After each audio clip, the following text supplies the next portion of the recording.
আমি এই বিয়ে মানি না। তুমি না মানলে তোর বই গেল, যার বউ তার যখন পছন্দ। হায় হায় হায়, আমার একই সর্বনাশ হলো। বড় ছেলের বিয়েতে একটা কানা করিও পেলাম না, মেজর ছেলে তো লাভ ম্যারেজ করলো। আর ছোট ছেলের বিয়েতে কত আশা করেছিলাম, 10,000 টাকা নগদ নেব, ফ্রিজ নেব, টিভি নেব। আর আমার কত শখ ছিল একটু ফ্রিজের ঠান্ডা জল খাবো। ঠিক আছে, মাথা ঠান্ডা করো।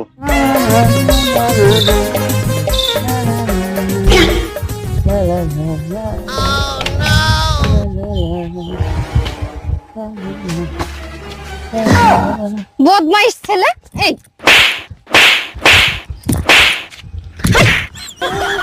আমি কিছু করি নাই। এই তাড়াতাড়ি খাইতে দাও, খিদা লাগছে।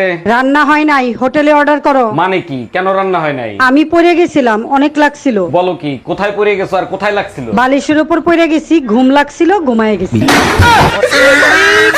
লোকে বলে দেওয়ালেরও কান আছে।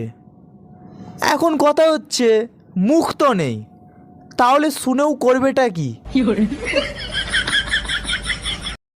Hello guys, my new vlog. Please to channel my Sakrapara.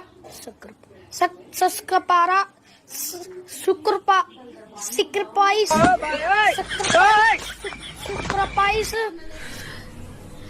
এই গরমে সব ভুলে গেছি, আমি জানি কার বউ।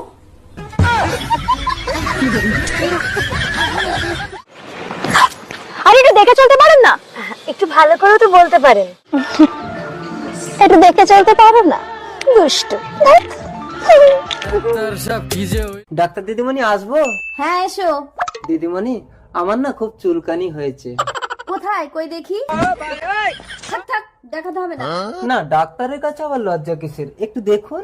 বললাম তো দেখবো না। এই মলমটা ভেতরে গিয়ে ভালো করে চুলকে লাগিয়ে নাও। আর কত চুলকাবো? চুলকে চুলকে তো পুরো কেলিয়ে রক্ত বার করে ফেলেছি। দেখতে পাচ্ছেন না, হাফ প্যান্ট পরিনি, গামছা পরে চলে এসেছে। ঠিক আছে, গামছা খুলে মলমটা লাগাও। গামছা খুলে ভালো করে মলমটা লাগিয়ে নেবো। মলমটা কই?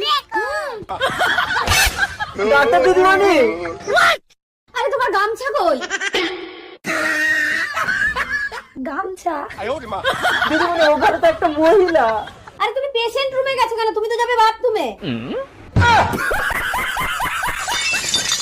কি রে, তোর বয়সে যারা ছিল সবার তো বিয়ে হয়ে গেল, তুই কবে বিয়ে করবি? না, আপনার বয়সে তো অনেকে মারা যাচ্ছে, তা আপনি কবে করবেন?